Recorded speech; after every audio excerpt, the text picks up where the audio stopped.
नमस्कार। चलिए आज बात करते हैं भारत के सबसे बड़े राज्य राजस्थान की।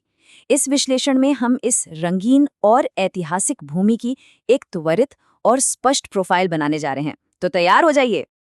तो सवाल ये उठता है कि राजाओं की भूमि के नाम से मशहूर इस विशाल और जीवंत राज्य को आखिर कौन सी बातें परिभाषित करती हैं। इसका जवाब ढूंढने के लिए चलिए इसकी राजनीति, भूगोल और संस्कृति की गहराइयों में उतरते हैं।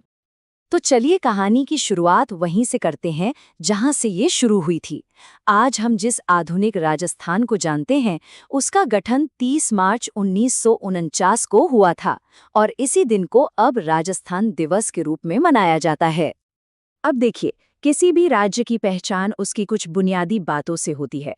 राजस्थान की बात करें तो इसकी प्रशासनिक राजधानी और सबसे बड़ा शहर है जयपुर, और यहाँ की आधिकारिक भाषा है हिंदी, जो यहाँ के लोगों को एक दूसरे से जोड़ती है। चलिए अब जरा यहाँ के राजनीतिक परिदृश्य पर नजर डालते हैं कि आखिर इतना बड़ा राज्य चलता कैसे है, इसका शासन कौन और कैसे करता है। किसी भी राज्य की यात्रा को समझने का एक अच्छा तरीका है उसके नेतृत्व को देखना। तो देखिए, एक तरफ है राज्य के पहले मुख्यमंत्री और राज्यपाल और दूसरी तरफ आज के पदाधिकारी। ये अपने आप में एक लंबा सफर दिखाता है ना? अब इतना बड़ा राज्य है तो इसे चलाने के लिए छोटे छोटे हिस्सों में बांटना जरूरी हो जाता है। राजस्थान में कुल 33 जिले हैं और यही इसे भारत के सबसे बड़े राज्यों में से एक बनाता है। देश की राजनीति में राजस्थान का कितना अहम रोल है, इसका अंदाजा इसी बात से लगा सकते हैं कि यहाँ से लोकसभा के लिए 25 सदस्य चुने जाते हैं, जो संसद के निचले सदन में राज्य का प्रतिनिधित्व करते हैं। और बात सिर्फ लोकसभा की नहीं है, संसद का जो ऊपरी सदन है यानी राज्यसभा, वहाँ भी राजस्थान की 10 सीटें हैं। तो जाहिर है राष्ट्रीय स्तर पर राज्य की आवाज काफी मजबूत है। अच्छा, राजनीति की बात तो हो गई, अब जरा राजस्थान की जमीन, उसकी प्रकृति और भूगोल को भी समझ लेते हैं।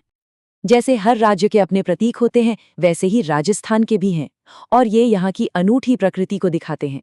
जैसे कि खूबसूरत हिरण चिंकारा यहाँ का राज्य पशु है, और राज्य पक्षी है गोडावण यानी ग्रेट इंडियन बस्टर्ड। और हाँ, ये जानना भी जरूरी है कि ये आज एक गंभीर रूप से लुप्तप्राय प्रजाति है, जो हमें याद दिलाता है कि इन्हें बचाने की कितनी जरूरत है। 3,42,239 ये सिर्फ एक नंबर नहीं है, ये दिखाता है कि राजस्थान कितना विशाल है। क्षेत्रफल के हिसाब से ये भारत का सबसे बड़ा राज्य है, और अगर अंदाजा लगाना हो तो ये समझ लीजिए कि ये लगभग जर्मनी देश जितना बड़ा है। अक्सर जब हम राजस्थान का नाम सुनते हैं तो दिमाग में रेगिस्तान की तस्वीर आती है ना? लेकिन यहाँ कई नदियाँ भी हैं जो इस प्रदेश को सींचती हैं। चंबल और लूनी जैसी नदियाँ सिर्फ पानी का जरिया नहीं, बल्कि खेती और पूरे इकोसिस्टम के लिए आप कह सकते हैं जीवन रेखाएं हैं। अब जरा राजस्थान के पड़ोसियों पर भी नजर डाल लेते हैं। इसकी सीमाएं 5 भारतीय राज्यों पंजाब, हरियाणा, उत्तर प्रदेश, मध्य प्रदेश और गुजरात से लगती हैं। और सिर्फ इतना ही नहीं, पाकिस्तान के साथ एक अंतर्राष्ट्रीय सीमा भी है, जो इसे रणनीतिक तौर पर बहुत महत्वपूर्ण बना देती है। तो ये तो हुई जमीन और सरहदों की बात। चलिए आप राजस्थान की आत्मा में उतरते हैं, यानी यहाँ की रंग बिरंगी संस्कृति और इसकी मजबूत अर्थव्यवस्था पर। संगीत और नृत्य तो जैसे राजस्थान की रग रग में बसे हैं।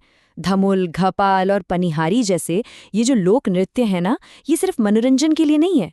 ये कहानियां सुनाते हैं, त्योहारों का जश्न मनाते हैं और उन परंपराओं को जिंदा रखते हैं जो पीढ़ियों से चली आ रही हैं। और पर्यटन की बात करें तो राजस्थान का तो कोई जवाब ही नहीं। चित्तौड़गढ़ के वो विशाल किले जहां आज भी वीरता की कहानियां गूंजती हैं, या फिर जयपुर का हवा महल, वाकई ये राज्य इतिहास और वास्तुकला के अजूबों का खजाना है। अब जाहिर है इतने बड़े राज्य का पेट भरने के लिए खेती बहुत जरूरी है, और कृषि वाकई राजस्थान की अर्थव्यवस्था की रीढ़ है। बाजरा, ज्वार, मक्का और गेहूं जैसी फसलें यहाँ बड़े पैमाने पर उगाई जाती हैं।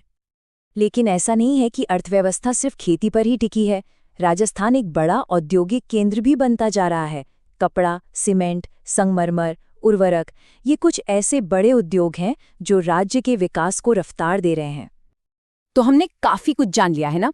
चलिए अब एक नज़र में कुछ खास आंकड़ों के साथ सब कुछ फटाफट रिवाइंड करते हैं। हाँ, तो ये है वो आंकड़े जो राजस्थान की पूरी तस्वीर को एक साथ दिखाते हैं। स्थापना का साल 1949, इसका विशाल क्षेत्रफल 33 जिले और संसद में इसकी 25 लोकसभा और 10 राज्यसभा सीटें, ये सब मिलकर ही राजस्थान की कहानी कहते हैं। और अंत में हम इसी सवाल पर आकर रुकते हैं, एक ऐसी जमीन जहां इतिहास और उद्योग, रेगिस्तान और पानी सब एक साथ मौजूद हैं। आखिर इस गतिशील राज्य का भविष्य कैसा होगा? अपनी समृद्ध विरासत और बढ़ती अर्थव्यवस्था के साथ इसमें कोई शक नहीं कि राजस्थान भारत के भविष्य को आकार देने में एक बहुत ही अहम भूमिका निभाएगा।